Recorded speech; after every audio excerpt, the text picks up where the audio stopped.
What is up, guys? Nanman here with another episode of Modern Meta Breakdown. This time, we're going to be talking about Grixis Death Shadow. I pulled the list up early just so we can just get into it, right?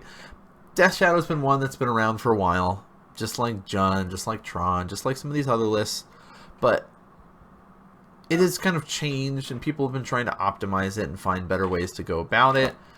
People were trying Esper for a little bit, and now we're going to be talking about 3 different versions.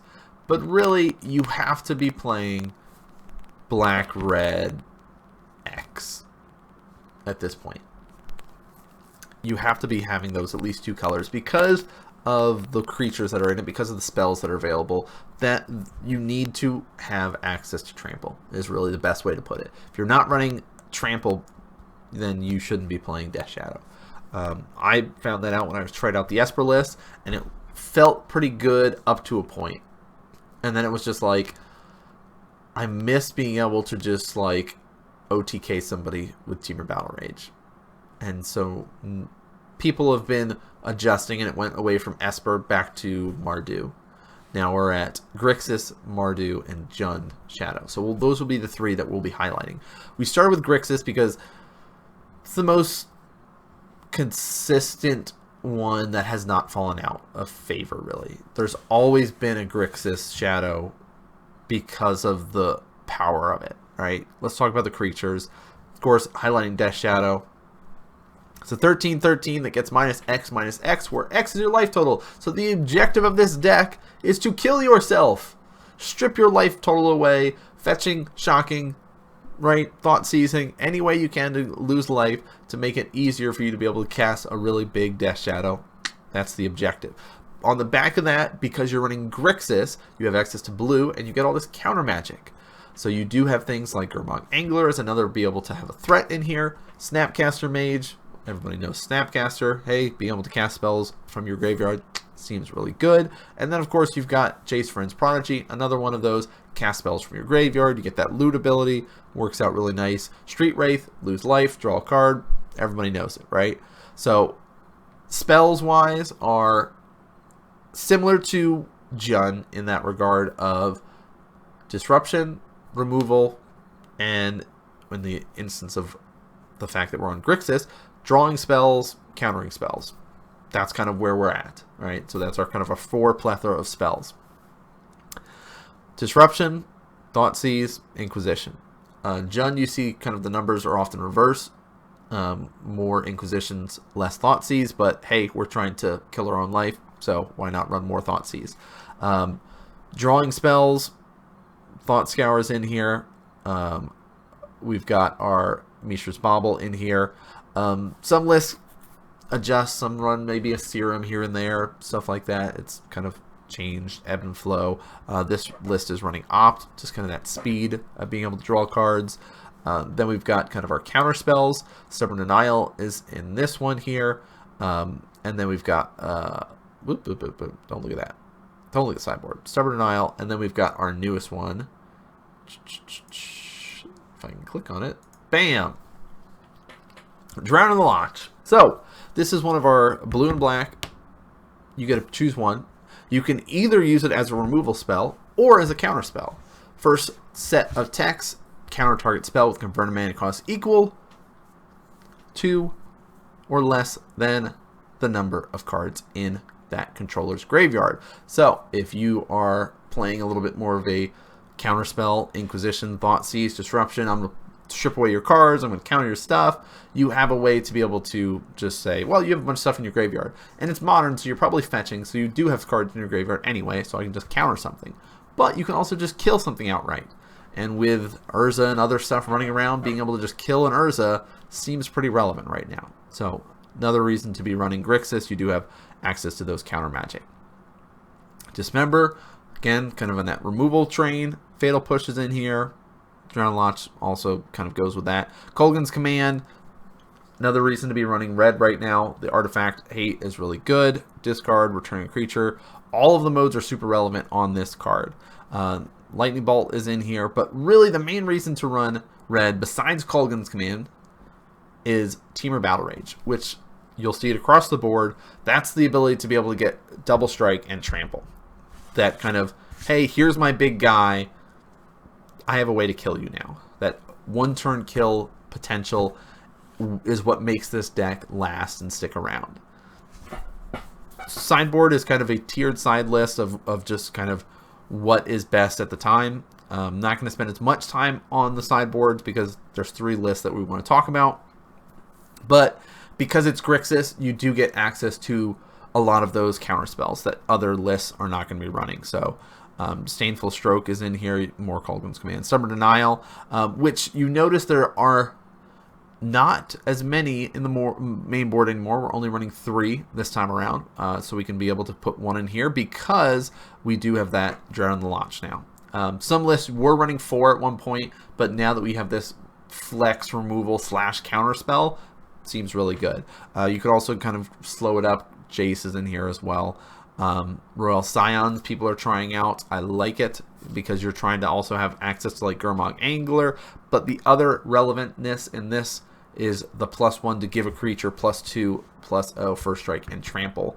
That trample is super relevant in these sort of lists, so do not scoff at that card just yet. So pretty good for this Grixis list. Let's hop over and talk about them there Mardu, shall we? And already I've got our first addition here. Hex Parasite. Why is this card in here? People are wondering. What does this card even do? So if you're familiar with Spellskite and you know that you can pay Phyrexian Life or a blue mana, in this instance you can be able to pay Phyrexian or Swamp here. So 2 life or Swamp to remove up to X counters from target permanent. For each counter removed this way, Hex Parasite gets +1/+0 until the end of the turn. Seems pretty good. So you can, in the off chance that you need to, get rid of permanents or counters from Planeswalkers. But really the reason it's in here is that you can essentially Spellskite yourself. And I'm going to just pay 2 life to remove counter. Pay 2 life, remove a counter. Pay 2 life, remove a counter. I'm removing 0 counters. Alright, because my X is going to be 0.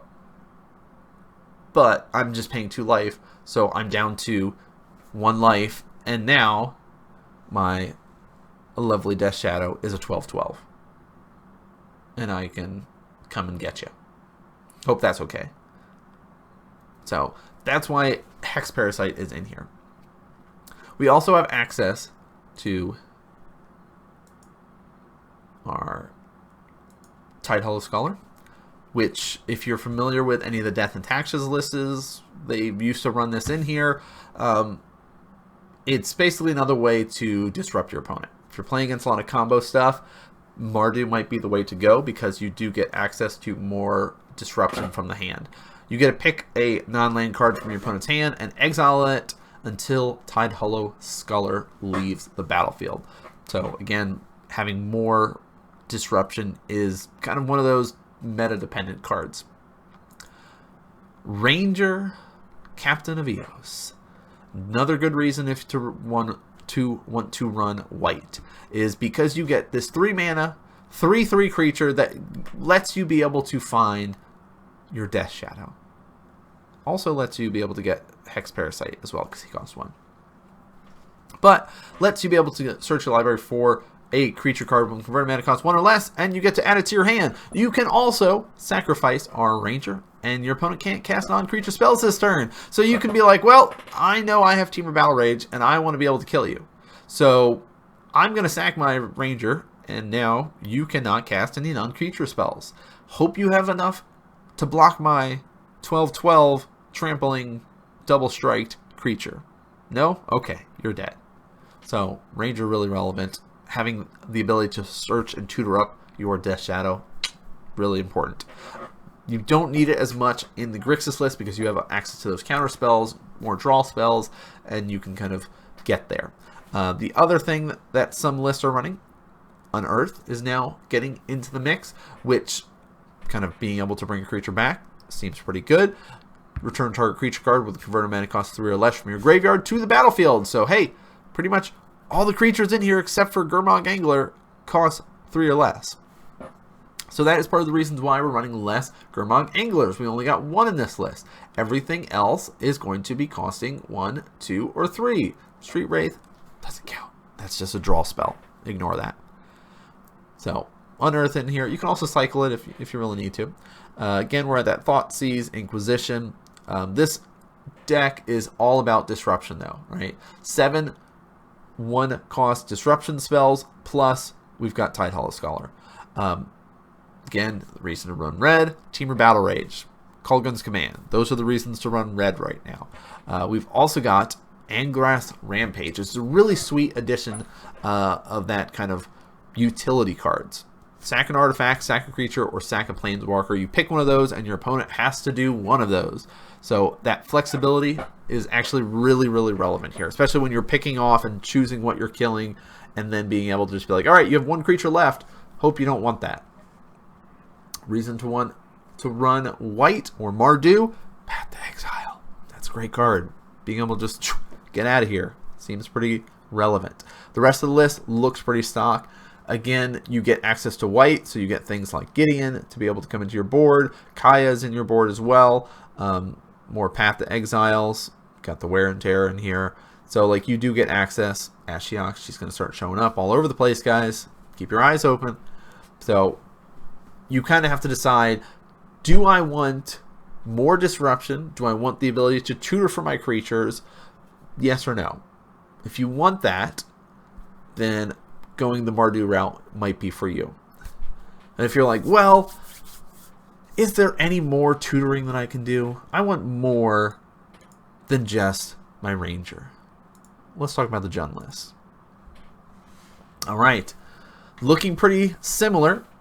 Death Shadow's in here. Street Wraith. Tarmogoyf. Looks pretty Jundy, minus the Death Shadow.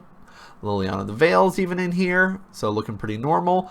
The other thing is, we get access to red, so you know what that means. We get some additional ability to trample. You could cast it outright if you're in this weird matchup where now you've lost everything and everything's gone, and you're like, well, I just have this Gore Clan Rampager, I guess I'll pay 4 for a 4/4 trample. Really, it's just you pay 2 and you give your Death Shadow +4/+4 and trample. Or your Tarmogoyf +4/+4 and trample, wherever you're at in that sort of situation. So that's why people are running it, is that additional burst. Hey, can I finish you off? You know, people have done that many times where they'll say, okay, here's my Gurmag Angler and my Death Shadow. Which one are you blocking? Okay, well, I'll just Temur Battle Rage the other one, and now you'll take at least 10. Enjoy. So this is kind of that additional, right? Another way to kind of help out. Besides that, we've got our normal Temur Battle Rages in here. Pretty good. Everyone's familiar with that. But let's talk about our 2 tutor type effects here. Ability to find creatures. Traverse the Ulvenwald is the traditional one when people were just starting to tweak and adjust their Death Shadow list, and they were running like Abzan, and they were running these different Jund lists and trying to figure out, because they're like, Traverse, guys, it's where it needs to be. Because that Delirium, if you have 4 more card types, which should be easy, instant, sorcerer, sorcery, land, artifact, creature, right? There's easy ways to be able to do it, because you've got Mishra Bauble is there as another way to kind of get an artifact in there. You've got creatures, because you should be cycling a Street Wraith. You're fetching, you're casting an instant, you're casting a sorcery. Easy stuff. So if there are 4 or more cards, you get to search your library for a creature or a land, put it to your hand. Once Upon a Time is our newest edition, which is going to start showing up in a lot more lists. Adjusting number-wise, people are testing out 2 right now for this, because you can cast it for free. For 1. So if this is the first spell that you've cast this game, you can cast it without paying its mana cost. Look at the top 5 cards of your library. You can reveal a creature or a land card from among them and put it to your hand. The rest go at the bottom of your library in any order. So turn 1, you can cast this up. If you're sitting there and keeping a greedier hand because you're like, well, I have 1 land, but I have this Once Upon a Time in my hand, so I can just cast this and find that second land. So pretty relevant. Another way, if you're like, I really want to be able to tutor up more stuff, that's the way to go about doing it. Talked about it. You're running red. You should be running Kolaghan's Command. Fatal Push is in here. Dismember. You do get access to Assassin's Trophy because you're running Jund, so a little bit more to kind of keep track of. This list is also running a Tarfire. Again, we're running red. The reason it is running Tarfire is kind of, hey, it goes with Traverse. It also goes with Tarmogoyf. Because it is a tribal instant, it counts as an additional type. Fun fact. There you go. So you can do 2 damage to target creature or player. So hey, just 2 damage to a creature is relevant in Modern. It is also relevant of making your Tarmogoyf bigger. All right, you're used to being like, okay, let's see, we've got a creature, instant, sorcery, land. All right, he's a 4/5. Oh wait, you also have Tarfire. So now he's a 5/6. Oh wait, you also have an artifact. So he's a 6/7. Oh wait, there's also a Planeswalker. Oh my gosh. All right, so it keeps getting bigger, more value. So nice little addition. You'll see Jund players every now and again have tried it out and tested it out. So just a little bit of thing to note for all of you tribal players out there. Sideboard very similar to what we've been talking about. All right, this time it looks more Jund-like because of the collector, things like that. Fulminator Mage, Plague Engineer, Alpine Moon, Kolaghan's Command. The Veil of Summer is really cool. I like that addition in here. Draw a card if your opponent casts a blue or black spell this turn. Spells you control can't be countered, and you and your permanents, not just you, but you and your permanents, gain hexproof from blue and black until end of turn. Very relevant when there's a lot of blue stuff running around. Very relevant when there's a lot of black removal spells running around. More Liliana, more collected. So it's kind of like I have a Jund style sideboard here to go along with the power of my just Death Shadow. So really you have to decide what style do you want to play. You also need to decide what's the meta like. Because if your shop is, hey, I've got more creatures and stuff like that, then maybe you need to be running more of that sort of removal package that is available, the kind of grindier matchup like the Jund Death Shadow, or if you are playing against a lot of control style decks, maybe going for the Grixis route so you can kind of do a little bit of control battling, or if you're playing combo against a lot of combo, they've got the Mardu list. So lots of different lists available, and it's nice to see that the Death Shadow has that flexibility that you can play any of these 3 lists at this point in time. But that is it for our Death Shadow list, guys. I hope you have been enjoying all of these Modern Meta Breakdown videos.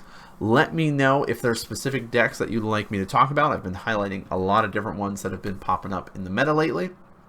And as it goes, the meta shifts, ebbs and flows, and we have these adjustments. So make sure you're not having a sideboard that's super rigid. Adjust it, change it based on what your meta is and what the bigger metas are if you go to bigger events. But if you like this content, please consider hitting those followed, subscribes. Up in the corner up there, you can see links to all the information as well as down in the description below of the video. So thanks for tuning in and watching, guys, and I'll catch you guys next game.